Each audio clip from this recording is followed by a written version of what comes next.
I herald his beginning. I herald your end. I herald Galactus. MCU এর phase 6 শুরু হয়ে গেল আর তার প্রথম movie the Fantastic Four First স্টেপও মুক্তি পেল।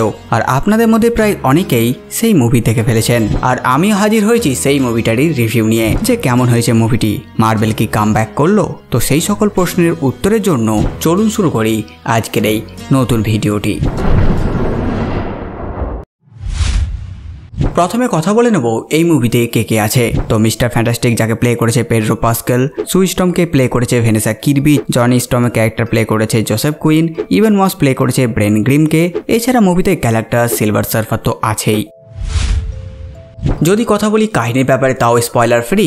তো এই ইউনিভার্সটি আর্থ 616 এ না, এটা আর্থ 828 এর। যে ইউনিভার্সের ফ্যান্টাস্টিক ফোর গত 4 বছর আগে তাদের শক্তি পেয়েছে, আর তারপর এরাই পৃথিবীর মাইটেস্ট হিরো। কারণ ফ্যান্টাস্টিক ফোর ছাড়া অন্য কোনো সুপার হিরোকে এই মুভিতে মেনশন করা হয়নি। হতে পারে যেহেতু এই ইউনিভার্সের কাহিনী সেই 60s এর রেট্রো ফিউচারিস্টিক, তাই অন্য কোনো সুপার হিরো হয়তো এখনো তৈরি হয়নি। এবার এরা কি করে নিজের পাওয়ার পেয়েছে সেটা এমসিইউ পুনরায় দেখায়নি। যেহেতু এর আগের ফ্যান্টাস্টিক ফোর মুভিতে আমরা তাদের অরিজিন জেনেছি, তাই অরিজিনটি বাদই রেখেছে। কিন্তু যদি আপনারা এর অরিজিন জানতে চান তাহলে আমার চ্যানেল চেক করতে পারেন, নিচে ডিসক্রিপশনের লিঙ্ক দিয়ে দেবো।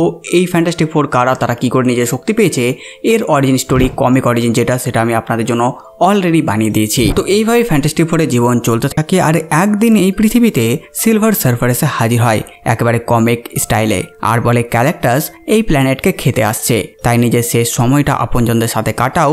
এবার কি ফ্যান্টাস্টিক ফোরেরা গ্যালাক্টাসকে আটকাতে পারবে? তাকে এরা কি করে হারাবে? এই সকল প্রশ্নের উত্তর জানতে আপনাদের মুভিটি দেখতে হবে।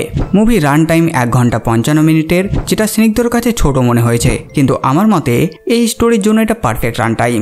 এর আগে মুভি রান টাইম আরও একটু বড় ছিল, কিন্তু ডিরেক্টর ফাইনাল কাটে অনেক আননেসেসারি সিনগুলোকে কেটেছে যাতে মুভি ফাস্ট পেস্ট চলে।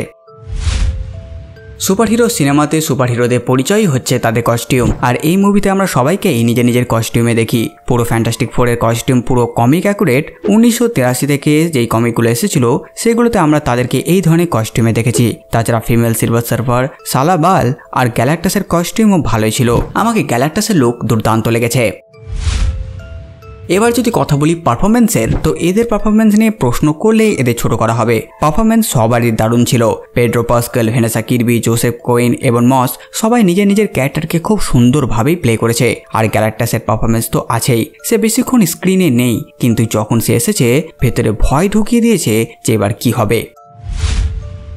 যদি কথা বলি এই মুভির অ্যাকশন সিনের, তো এই মুভিতে তেমন খুব বেশি অ্যাকশন নেই। গ্যালাক্টাসের সাথে কেউ কি করে অ্যাকশন করতে পারে? ক্লাইম্যাক্স ফাইট সিন তো আছেই, আর যতটুকু আছে অনেক ভালো লাগে সেগুলো দেখতে। অ্যাকশন সিন সেরকম নেই বলে যে ওয়াও মোমেন্ট পাবেন না সেটা না, অনেক ওয়াও মোমেন্টও দর্শকদের দিয়ে যায় এই movie. It's clever in time থেকে শুরু করে আচমকা গ্যালাক্টাসের অ্যাটাক, তার এন্ট্রি, সিলভার সার্ফার থেকে শুরু করে জনি স্টর্ম, মিস্টার ফ্যান্টাস্টিক সবাই একটু আধটু ওয়াও মোমেন্ট দিয়েছে। ভিলেনের ব্যাপারে বললে গ্যালাক্টাস হচ্ছে এই মুভির মেন ভিলেন, তার সাথে তার হেরাল্ড, সিলভার সার্ফার তো আছেই, আর এদের বাদ দিলে মোলম্যানও আছে এই মুভিতে। কিন্তু তার সাথে ফ্যান্টাস্টিক ফোরের ফাইটকে নিউজেই দেখানো হয়, মানে মুভি শুরুর আগেই মোলম্যানকে তারা হারিয়ে দিয়েছে। এবার যদি আপনাদের মনে প্রশ্ন আসছে যে কি করে, তো এটার উত্তর মার্বেল তাদের প্রিলুড কমিক্সে দিয়েছে। যদি আপনারা চান আমি সেটা এক্সপ্লেন নিয়ে আসবো। সেই ইটারনাল মুভির পর এই তারা প্রিলুড কমিক্স নিয়ে এলো। জাস্ট একটা ইস্যু, তাই বড় হবে না ভিডিও যদি বানাই। মোলম্যানকে এবার যদি সাইড করে গ্যালাক্টাসের ব্যাপারে বলি, তো এর অরিজিন যদি আপনারা প্রথমত জানতে চান, তো কমিক্স অরিজিন আমি অলরেডি অনেক আগে বানিয়ে ফেলেছি। সিলভার সার্ফারের অরিজিন স্টোরি বানিয়ে দিয়েছি, হ্যাঁ সালাবালের নয়, নট ইন র্যাড, মানে আসল সিলভার সার্ফারের। তো যদি আপনারা সেই অরিজিন স্টোরিগুলো জানতে চান তো নিচে ডিসক্রিপশনের লিঙ্কে সব দিয়ে দিয়েছি। আর যদি আপনারা চান সালাবালের অরিজিন স্টোরি জানতে, তো সেটাও আমি বানিয়ে দেবো, অবশ্যই কমেন্টে লিখবেন। তো এই সবকে সরিয়ে আমরা এবার গ্যালাক্টাসের ব্যাপারে যদি কথা বলি, প্রথমবার তাকে লাইভ অ্যাকশনে দেখার জন্য ফ্যানরা পাগল ছিল, আর সে সামনে এসে ফ্যানদের আরও পাগল বানিয়ে দেয়। তার স্ক্রিন প্রেজেন্স, তার পারফরমেন্স আর তার আতঙ্ক সবই ফিল হয়ে যায় যখন গ্যালাক্টাসের শিপ থেকে এসকেপের সিনটি আসে, আর তার হাত বাড়িয়ে দেওয়া দেখেই হার্টবিট বেড়ে যায় দর্শকের। আর থাকলো সিজিআই, তো সিজিআই খুব সুন্দর ছিল এই মুভির মধ্যে। রেট্রো ফিউচারিস্টিক যে লুকটা রেখেছে সেটাও দুর্দান্ত। আমার ভয় ছিল গ্যালাক্টাসকে স্ক্রিনে দেখানো নিয়ে, কিন্তু সেটাও তারা ভালোভাবে অ্যাচিভ করে নিয়েছে। আর সবার পাওয়ারকে দেখানোর জন্য খুব সুন্দরভাবে সেটার ব্যবহারও করেছে। এই মুভির জনি স্টর্ম আগের মুভির মতন অত ফানি বা পাগলামি করে না। হ্যাঁ, সে ক্যারেক্টার ওয়াইজ আগের মতনই, কিন্তু এখানে তার বুদ্ধির দিকটিকেও ফোকাস করা হয়েছে। এই নয় যে সে রিডের শালা বলেই তাকে সাথে করে নিয়ে গেছে স্পেশালি চল ঘুরে আসবি, এমন না। এখানে তার যথেষ্ট নলেজও আমরা দেখতে পাই।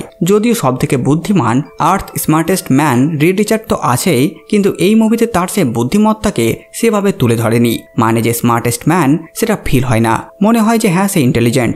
এবার কেউ যদি পৃথিবীর সব থেকে বুদ্ধিমান হয় সেটা স্ক্রিনে দেখানো উচিত, যাতে ফ্যানদের সেটা দেখে অ্যাকসেপ্টেবল লাগে, যেমন টনি স্টার্ক। কিন্তু আমরা যারা কমিক্স পড়েছি আমরা জানি রিড রিচার্ড টনির থেকেও অনেক অনেক অনেক অনেক গুণ বেশি বুদ্ধিমান।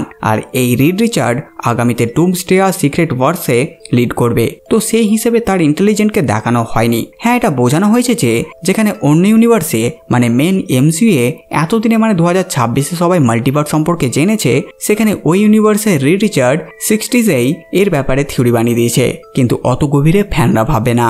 আর মুভি ইমোশনালের দিক থেকে অতটা গভীরে কানেক্ট করতে পারে না। সাথে অ্যাকশন সিন আর স্টোরি প্রেডিক্টেবল। জনির সাথে বেনের মজার দিকটাকেও ততটা এক্সপ্লোর করেনি। কিন্তু এই সব কিছু সাইড করলে মার্ভেল ফ্যানরা তো এই মুভি দেখতে যাবেই, আর যারা ফ্যান নয় তারাও এই মুভি আরামসে দেখতে পারে, কারণ এই মুভি দেখার জন্য আগের কোনো মুভি দেখার দরকার নেই। এটিকেই ফ্রেশ ভাবে দেখা যায়। মুভি দেখতে যাওয়া হয় এন্টারটেইন হওয়ার জন্য, যেটা এই মুভি আপনাদের ভালো এন্টারটেইন করে। বাকিটা এবার নিজের পছন্দ অপছন্দ, কে কেমন মুভি পছন্দ করেন। মুভিতে একটা মিড ক্রেডিট সিন আর একটা এন্ড ক্রেডিট সিন আছে। মিড ক্রেডিট সিনটি অত্যন্ত জরুরি, সেটা আগামী ডুমসডেকে কানেক্ট করে। আর এন্ড ক্রেডিট সিনটি আমি এক প্রকারের ট্রিবিউটই বলবো। এই সব কিছু বাদ দিয়ে শুধু এটাই বলবো মুভি দুর্দান্ত। এই মুভি হচ্ছে 4 নাম্বার রিবুট, আর এমসিইউ সেটা পে অফও পায়। এই মুভিটিকে রোটেন টমেটোতে ক্রিটিক্স দিয়েছে 87% আর অডিয়েন্স দিয়েছে 93% এর রেটিং। IMDb হচ্ছে 7.5 আউট অফ 10।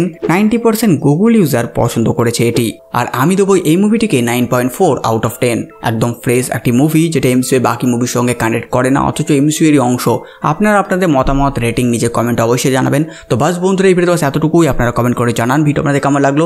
সাথে সাথে আমাদের কাজ যদি আপনাদের ভালো লাগে ভিডিওটি লাইক চ্যানেল সাবস্ক্রাইব করে দেবেন। তো আমি একটা নতুন ভিডিও নিয়ে আমি প্রিন্স সালমান, আপনারা দেখছিলেন পংলাভ কমিক্স।